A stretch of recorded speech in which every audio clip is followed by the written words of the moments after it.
Hey everybody, welcome back. I'm so glad you've joined me. Now, over the next couple of weeks, I'm going to be examining the worldview of some of my favorite heroes of the Old Testament and how God dealt with them in order to change their thinking. Those who understood why it was imperative to change their thinking went on to be used mightily of the Lord, and those who didn't were disqualified from all God would have for them. He raised up a new man or a new generation in their place who would think as he thought so he could rectify what had been lost in the fall. Now, last week, I have to admit, we ended on a very bleak note. Adam had fallen and had been expelled from the garden, and he found himself living under a closed door to heaven. Death entered creation and corrupted everything. Satan took the dominion he gained from Adam and used it to create a system that is hostile to God's eternal purpose. He took everyone born in Adam, that includes you and me, and taught us what to think and then how to think about it. Worldly wisdom gave each of us a corrupted and warped worldview where we think that the self-centered way in which we view life is the correct and proper view. Thankfully, God didn't leave humanity in this hopeless and miserable state. He didn't change his mind about man being made in his image and after his likeness. He has been at work ever since the fall to restore what had been lost. Now, the first person I'm going to look at is Jacob. I have to admit that Jacob is one of my favorite people in the Bible. I just like him. He was a man who thought he could win the day by the sheer force of his will and intellect. He was keen, astute, independent, cunning, and clever. His worldview caused him to live contrary to God's ways for most of his life. So he would have to travel a long road to the fords of Jabbok before he could see how his thinking was directly responsible for all the pain and misery in his life. From the moment Jacob is introduced in the Bible, we know that he is a man who wants what he cannot have. His twin brother Esau was heir to the blessing and to the birthright. The twins were almost born at the same time. Esau, of course, was born first. His little body was covered with so much red hair that it looked like he was wearing a hairy coat. So Rebekah named him Esau, which means hairy. Jacob was born grasping Esau's heel. That's why Rebekah named him Jacob, which means to follow or to be behind, a name that perfectly fitted the baby she was holding. Jacob would always follow behind his brother. But the name also had another meaning: to supplant, circumvent, overreach, a foreshadowing of Jacob's true nature. He wasn't going to follow behind anyone. He would supplant and circumvent his father's will, his brother's place, and the day's customs. If he had to, nothing would stand in his way. He was born with the capacity to obtain what he wanted through deceit and the ability to care not about the damage he inflicted on others. Now, the scriptures don't tell us much about Esau and Jacob as they grew to adulthood. The first time we truly meet them is when Jacob coerces Esau into selling him his birthright. So what is a birthright? A birthright is the division of an inheritance. Upon his death, Isaac's estate would be divided into 3 parts. Esau and Jacob would each receive 1/3 of the estate. The other third would be held in reserve and used to take care of Rebekah and any other financial interest that might be beneficial to the family. Esau would have control over this portion, which meant he would actually receive 2/3 of the estate. And the only way the birthright could pass to Jacob was for Esau to die, or for Esau to be proven unworthy of handling the responsibility of being heir. Now we're going to pick up the story in Genesis 24, starting with verse 29. Esau had been out hunting and hadn't killed anything. What drove him from the fields was his hunger. He was so hungry he thought he was going to die. And as he walked home, he saw Jacob sitting along the path cooking a lentil stew. He threw himself down on the ground and asked his brother for some. Now, Jacob wasn't sitting in that particular spot by accident. He knew what he wanted, and he knew his brother well enough to know how to get it. He ladled the stew into the bowl but held it out of Esau's reach.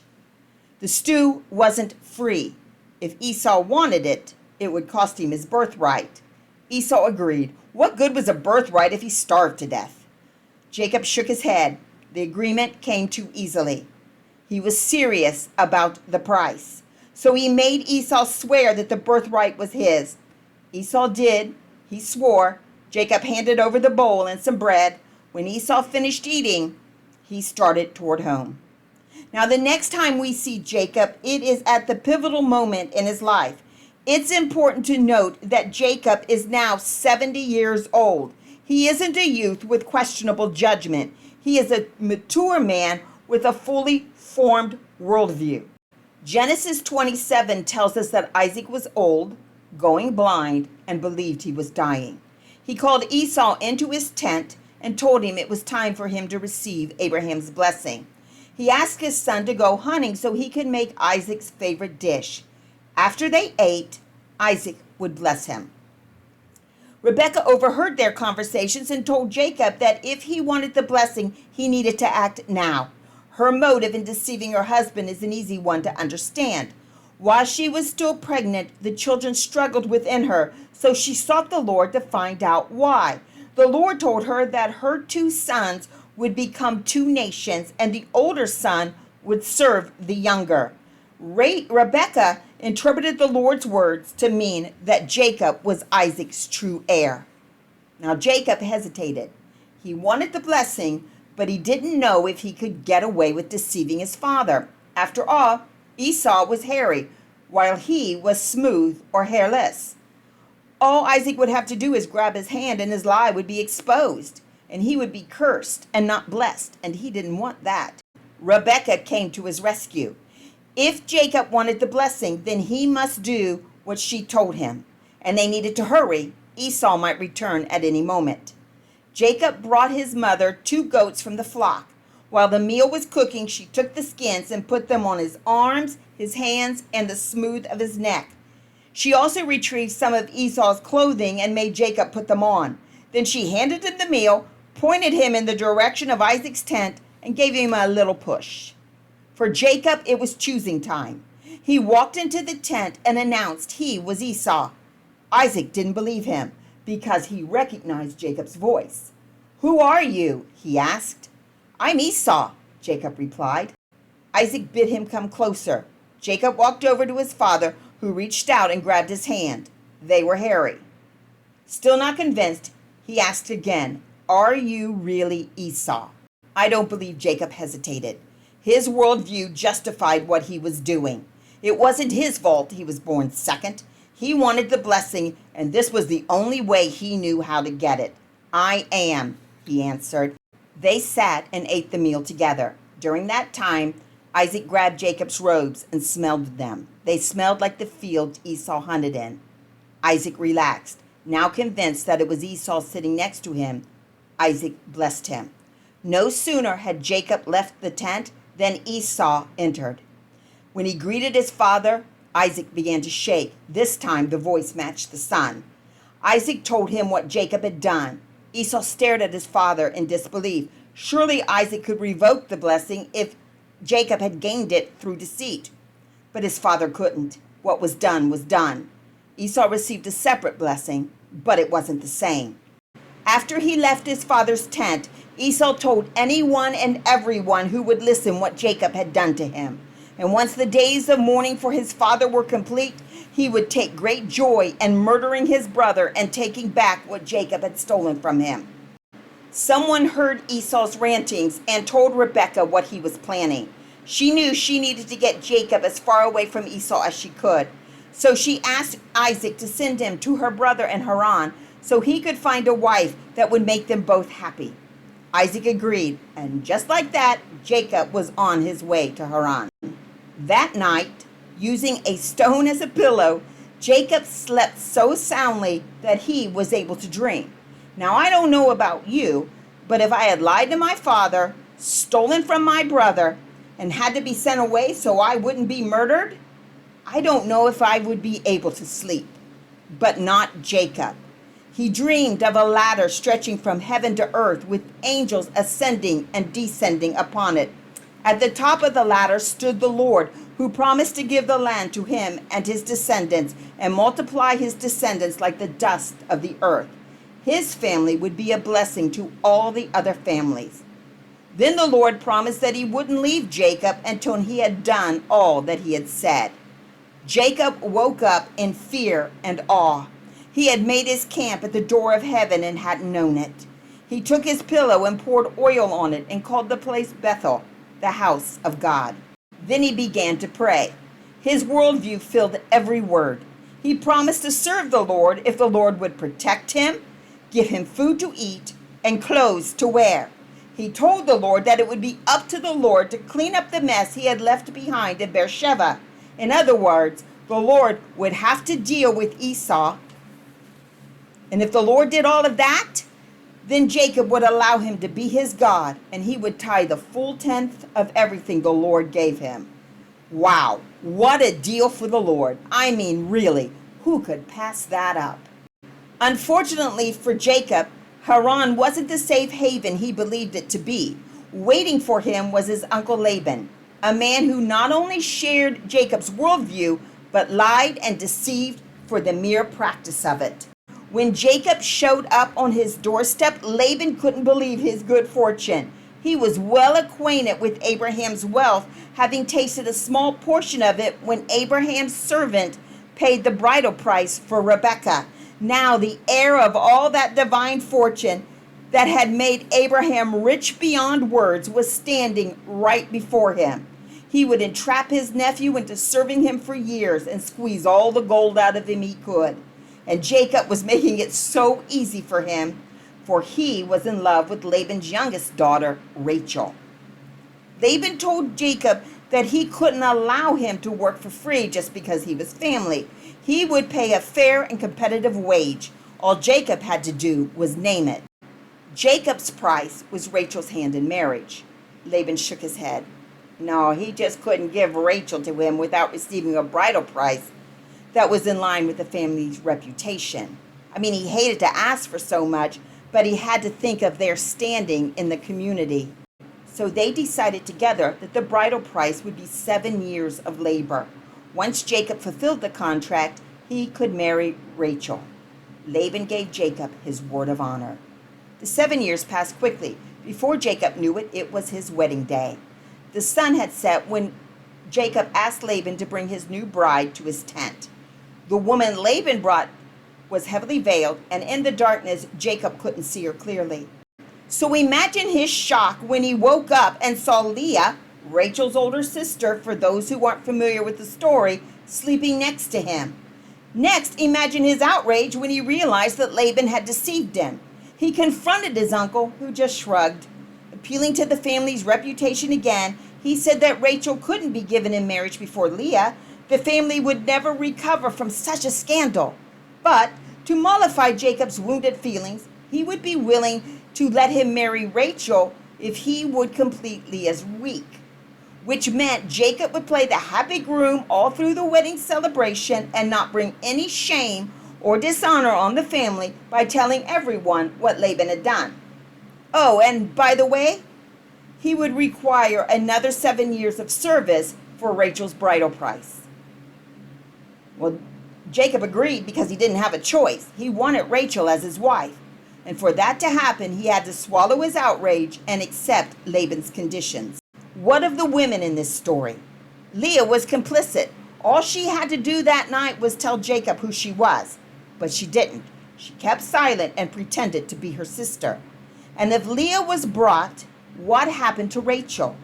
She had to be kept in a place where she couldn't escape and ruin Laban's scheme. The news that she could marry Jacob at the end of the week brought little solace. By marrying Jacob first, Leah had solidified her place in the family and the community. She would be recognized as Jacob's wife, while Rachel would be second in everything: respect, honor, prestige. Even her children would be second to Leah's children. The only place she wouldn't be second was in Jacob's heart. There she would be first, but it wasn't enough. She wouldn't be happy until she regained what her father and sister had stolen from her. The sisters immediately entered into a lifetime battle for Jacob's affection. They resented each other and wanted the place the other had. Rachel wanted to be first, and Leah wanted to be loved. Leah did have one advantage. She could bear children, and Rachel was barren. The names of the sons that were born to all the women in Jacob's life tells us much about the state of the marriage. Leah quickly had 4 sons. She named her firstborn Reuben, which means behold a son or see a son, because she was convinced by presenting Jacob his heir, he would see her differently and finally love her. Simeon was born next. Simeon meant to be heard. God had given her another son because he had heard how she was hated in the household. Levi, to be joined, was born next. Leah believed that by giving Jacob 3 sons, he would finally leave Rachel and be joined to her as a faithful husband. Her 4th son was named Judah, or praise. She praised the Lord, for how could Jacob keep ignoring her and her sons? Rachel's fears that Leah was gaining the upper hand in the marriage caused her to take advantage of a certain custom of the day. She would give Jacob her handmaiden Bilhah so that Bilhah could have children on her behalf. She would name and raise the children as her own. Bilhah had 2 sons. Rachel named the first one Dan, God is my judge, for God knew the injustice she had suffered at her sister's hands and judged in her favor. The other little boy, Rachel named Naphtali, which meant wrestling, because she had wrestled against her sister's presence in the marriage and had finally prevailed. So not to lose any ground to Rachel, Leah gave Jacob her handmaiden Zilpah, who also gave birth to 2 sons. The first was named Gad, fortune, for good fortune had come to Leah. The second baby was named Asher, which meant happy. Leah was happy because the women in the village would call her blessed and scorn Rachel for being barren. Leah also had 2 more sons, Issachar, or wages. This son was her wage for giving Zilpah to Jacob so he could have more sons. Her final son was Zebulun, dwelling of honor. Jacob would have no choice now but to honor her as his wife, for she had borne him 6 sons. She also gave Jacob a daughter, Dinah, judged or vindicated. God remembered Rachel and opened her womb. She named her son Joseph, God will give. She wasn't satisfied to have just one baby. If she was going to compete with Leah and keep her hold on Jacob, she would need many more sons. When Jacob had fulfilled his contract for Rachel's bridal price, he wanted to go home. He was tired of being a hired hand, and he had nothing tangible to show for all his work. It was time for him to provide for his family. Laban wouldn't hear of it. He understood that Jacob wanted to be his own man, but he wasn't ready to let him go home. Not yet. He told his son-in-law to name his wage, and he would gladly pay it. Jacob wanted more than a wage. He wanted something he could point to and say, that belongs to me. So he told Laban that he would take all the speckled and spotted goats and black lambs in Laban's flocks as his wage. This way, ownership of each animal could be firmly established and there could be no misunderstanding. Plus, it would be harder for Laban to steal from him. Laban agreed, and as soon as Jacob left, he hurried to the pastures where his flocks were grazing. He told his sons to remove all the animals Jacob had listed and pasture them a 3-day journey away from the main flocks. When Jacob came to claim his wage, he discovered Laban had lied to him again. But this time, Jacob came up with his own scheme. He took new limbs of poplar, almond, and plane trees and peeled back the bark to expose the white parts of the sticks. And when the stronger of Laban's flocks came to the watering trough to breed, Jacob put the sticks in front of them. The ewes and does gave birth to black lambs and striped and spotted kids. Once they were weaned, Jacob separated them and kept them far away from Laban. As the years passed, his flocks increased, while Laban's flocks grew sicker and weaker. Now for Laban, it was an unexpected reversal of fortune. In all his scheming, he never considered what would happen if God's favor turned against him. His sons were now demanding that he do something about Jacob because Jacob was robbing them blind. tensions between the two families grew. It was during this time of tension that the Lord appeared to Jacob and told him to return home. Jacob decided it would be best if he left quietly without telling Laban. It was sheep shearing season, and he knew Laban would be gone for at least 3 days to oversee the shearing and to negotiate the price his wool would receive in the local markets. And once his uncle had left, Jacob packed up his household and headed home to Canaan. When Laban returned, he found both Jacob and his household gods had vanished without a warning. The theft of his gods enraged him. Whoever possessed the gods would be considered his true heir and would be able to claim his entire estate, which meant his sons would get nothing. His anger boiled over. He wanted revenge for what he thought was a downright dirty trick. He would hunt Jacob down and strip him of everything he owned. His son-in-law had arrived in Haran as an impoverished man. He would return to Canaan in the same state. Laban gathered up his kinsmen and pursued Jacob. They caught up with him in the hill country of Gilead. Since night was approaching, Laban decided to wait until morning before he confronted Jacob. While he slept, though, the Lord appeared to him in a dream and warned him to be careful not to say anything to Jacob, either good or bad. So it was a semi-chastened Laban who stormed into Jacob's tent and demanded to know why Jacob had snuck away like a thief in the night. He could have easily overlooked such folly, but Jacob had stolen his gods, a breach of trust he couldn't ignore.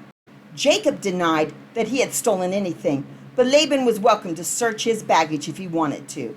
And if Laban was right and found his gods in Jacob's possession, then the person who stole the gods would be put to death.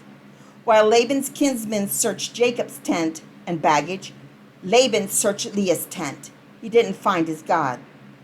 He went to Rachel's tent next. Rachel was sitting on her camel's saddle. She apologized for not rising, but she was having a period. Laban backed away and then got about the business of searching her tent. If he had demanded Rachel get up anyway and searched under the saddle, he would have found his gods. Rachel had stolen them as retribution for what her father had done to her all those years ago. Joseph wasn't Jacob's heir, so she would make sure Joseph was her father's heir. That way he would have his own wealth and not have to live with the meager amount Leah's sons decided to give to him. When Laban returned empty-handed, Jacob exploded. As any injured soul does, he kept a long list of all the wrongs he had suffered at Laban's hands, and he detailed them one by one. Laban brushed off Jacob's rage. He reminded his son-in-law that everything Jacob owned belonged to him. But for the sake of his daughters and their sons, he was willing to allow Jacob to keep what he had attained in Haran. And he would even make a covenant between them. Laban called the covenant place Mizpah, which became the border between the two families. Neither man could pass over Mizpah to do the other harm. The next morning, Laban kissed his daughters and grandchildren goodbye and headed to Haran. Jacob watched him go. Then he turned and headed south toward Canaan. Now Jacob was going home under a huge misconception. He remembered the deal he had struck with the Lord at Bethel, and he assumed since the Lord had called him home that Esau had been dealt with and was no longer angry with him. So imagine his shock and dismay when his servants returned from Beersheba and told him that Esau was riding north with 400 armed men. Jacob found himself squeezed into a very narrow and unfamiliar place, and for the first time in his life, he didn't know what to do. So in his panic, he turned to the Lord. Once more, his worldview filled his prayers. He begged the Lord to save his wives and children. Then he reminded the Lord that he had promised to make Abraham and his descendants a great nation. And how could the Lord possibly do that if Esau killed all the children? And just in case God didn't answer his prayers, he lay awake all night plotting and scheming on how to quench his brother's anger. Finally, he settled on a plan. He would bribe his brother with a tremendous display of wealth. He had his servants make gifts from all his flocks and herds. He told them to make sure that the animals maintained a good distance from each other. He wanted his brother to be hit with wave after wave of his generosity. And when Esau asked who the gifts were from, his men were to reply that they were from his brother, who was following behind. Once the last gift disappeared from view, there was nothing for Jacob to do but to wait and see if his cleverness had won the day. He sent his wives and children across the ford of the Jabbok River to make camp. He remained where he was to wait and pray. He was alone with no one to stand guard over the chaos of his mind. One thought brought him peace. The next thought filled him with fear and terror. One moment he believed his plan was brilliant. The next moment he knew if Esau hadn't forgiven him after 20 years, he wasn't going to suddenly forgive him because Jacob gave him a few lambs and goats. He reminded himself of the Lord's faithfulness to his father, but his meditation was overcome by pictures of his loved ones dead along the Jabbok. As he paced back and forth, he realized he wasn't alone. Someone was watching him. Suddenly he was afraid. He took a few steps toward the river, but the man who had been watching him seized him and forced him back. Jacob began to fight. Who was this man? What did he want? All night he wrestled with the man who refused to let him escape to the safety of his camp. The sun finally came over the horizon. Jacob was exhausted. He wiped sweat from his brow. He welcomed the dawn. If he could see the man, he might be able to gain the advantage. The man reached out and touched Jacob's hip socket. His body exploded in pain. He fell face down in the dirt. He tried to get up, but waves of agony swept over his body. He began to weep. Esau was coming with 400 men, and he wasn't safe.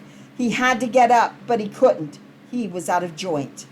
The man who had been wrestling with him started to walk away. Desperate, Jacob reached out and grabbed his robe. For the first time, the man spoke. "Let me go, for the day has broken." Jacob continued to grasp the man's robe. "I won't let you go until you bless me." The man looked down at him. "What is your name?" Later, Jacob understood that the man he had wrestled with all night was the Lord. So when the Lord asked Jacob what his name was, the Lord was asking for more than what people called him. Jacob's name was an indictment of the type of man he was. Like I said earlier, he was keen, astute, independent, cunning, clever, and always got what he wanted. He prided himself on his ability to be the smartest man in the room. He had gained the birthright and the blessings by his wits, and he had finally outsmarted Laban. But at Bethel, the Lord promised Jacob that he wouldn't leave him until he returned him to the land. But Jacob couldn't inherit the land if he believed that he had won it by the strength of his flesh. The land could only be inherited by faith. By asking Jacob what his name was, the Lord was forcing him to look at his worldview, which was the source of his pride. Never once had Jacob considered that his worldview was the cause of everything that had gone wrong in his life. God's exposure light flooded his heart. Finally, he could see that all his cunning and scheming had brought nothing but heartache and misery. He had married a woman who had deceived him in the same manner he had deceived his father. He had married his true love and saw nothing but hurt and betrayal in her eyes because he didn't know Leah was not her on his wedding night. His marriage was fraught with tension and jealousy. He was lying on a riverbank, terrified of his brother, because 20 years ago he thought the ends justified the means and had robbed his brother of what rightfully belonged to him. He had a family, flocks, riches, but no peace, and he was the author of it all. No one had done it to him. He had done it to himself. He was to blame for all the pain and suffering he had inflicted upon those he loved. He could never make it right. What was done was done. Now he had to live with it. But how? "My name is Jacob," he finally confessed. It was a repudiation of his worldview. He no longer wanted to be that man. The man knelt down next to him. "No longer will you be known as Jacob, for you are Israel, a prince with God. For you have wrestled with God until he prevailed." Jacob asked the man his name, but the man refused to tell him. Instead, the man blessed him before he walked away. One encounter with the Lord had changed everything. He had never been alone. There was never any need for him to take matters into his own hands. God was sovereign over his life, and God's sovereignty had always been good in his intentions toward him. It mattered to God what kind of man he was. And God had waited patiently for Jacob to come to Jabbok so he could show him the true state of his life, and Jacob would believe him. He was no longer Jacob, a man forced to scheme his way through life to get what he wanted. He was now Israel, God's prince, God's representative upon the earth. At Bethel, he had been a man who had stolen the covenant because he believed his desire to possess it was all that mattered. Now along the Jabbok, he became the man who had seen God face to face and had his life delivered to him. The sun was rising. He didn't know what today would bring. He didn't even know how he would get up. But what he did know was the only thing that mattered. God was for him, and God would go with him to face the day. And for the first time in his life, he had enough. And as I wrap up, I want to bring the teaching back to the importance of repentance or changing your thinking. Up until the moment he confessed that he was Jacob, there wasn't much to like about the man. He was just a smarmy con artist who caused pain to all those he said he loved. But what I love about the Lord is how in one moment, in one encounter, everything can change. The Lord asked one question, "What is your name?" And when Jacob answered, the Lord said, "No, that's not who you are in my sight. When I look upon you, I see Israel, a prince with God." This is the moment when Jacob became one of my favorites. His confession didn't come easy. It's the hardest thing in the world to realize that you had been living all wrong and admit it. It's so much easier to deny the truth and keep living the way you've always lived because it is what you know. But there at Jabbok, Jacob confessed that he had been wrong. God's exposure light revealed his deficiency in what mattered. And when he did, he received grace and kindness. God had not changed his mind about Jacob. He would be God's prince. Now I know this is a long podcast. Thank you so much for staying with me.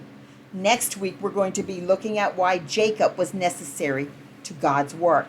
If you like what you heard, please subscribe so you'll know when the next podcast drops. Hit the like button as well. That helps my algorithm and allows YouTube to put my podcast on other people's feed. Again, thank you so much for listening. See you next week. Bye.